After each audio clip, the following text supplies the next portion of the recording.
नमस्कार मित्रांनो, आज आपण बनवणार आहोत बदामचा हलवा।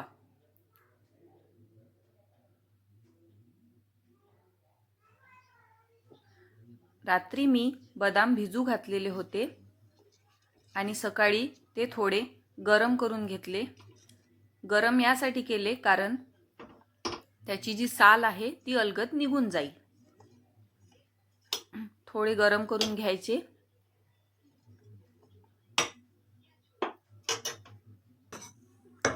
मी बदामची साल काढून घेतलेली आहे आणि आता आपण मिक्सर मधून ते वाटून घेऊया। बघू शकता पूर्ण साल निघालेली आहे।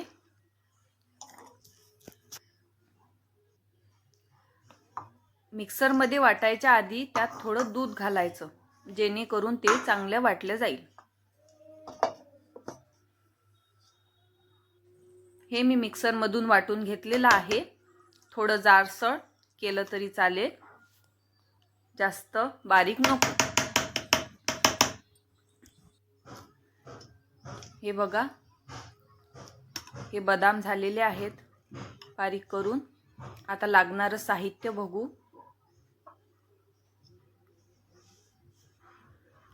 1 वाटी तूप, 1 ग्लास दूध, त्यामध्ये मी थोडं केसर टाकलेलं आहे, 1 वाटी साखर आणि थोडा पिस्ता।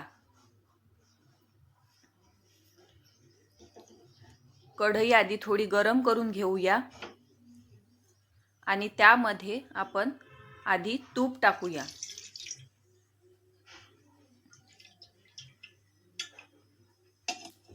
तूप छान गरम होऊ द्यायचं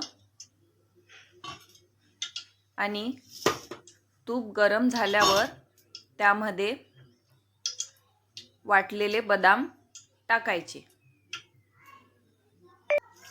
हे मी बदाम टाकून घेतलेले आहेत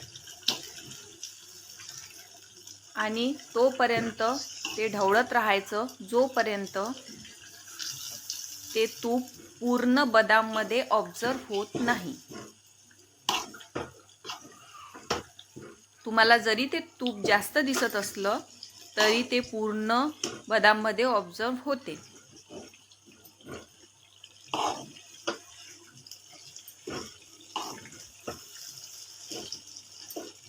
छान मिक्स करून घ्यायचं।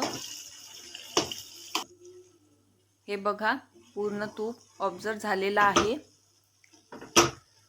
आता यामध्ये आपण 1 ग्लास जे दूध घेतलं होतं ते टाकूया। दुधामध्ये केशर आपण यासाठी टाकलं कारण त्यामुळे छान कलर पण येणार आहे।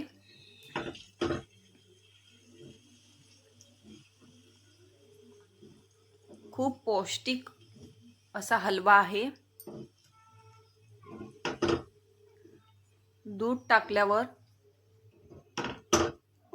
छान फेटून घ्यायचं, त्यामुळे ते दूध पण त्यात ऑब्झर्व होऊन जाईल। चमचा फिरवत राहायचा कारण ते खाली लागायला नको। त्यामध्ये नंतर साखर टाकायची आणि साखर छान विरघळून घ्यायची। जोपर्यंत ती विरघळणार नाही तोपर्यंत ढवळत राहायचं। माझं पातेलं थोडं छोटं झालं होतं, त्यामुळे मी आता मोठं पातेलं घेतलं आहे। साखर पूर्णपणे त्यात विरघळली आहे।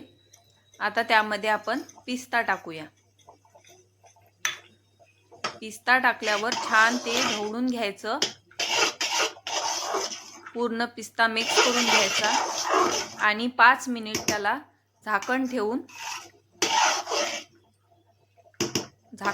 द्यायचं। हे बघा, आता आपले 5 मिनिटं झालेले आहेत आणि आपला हलवा सुद्धा तयार झालेला आहे। छान पौष्टिक असा, लहान मुलं बदाम सहसा खात नाहीत, त्यामुळे आपण हा हलवा त्यांना करून देऊ शकतो। आपला हलवा झाला आहे, त्यामुळे मी आता गॅस बंद करत आहे। आपला हलवा तयार झाला। खूप पौष्टिक आणि छान लागणारा बदामचा हलवा। धन्यवाद। आवडल्यास लाईक करा।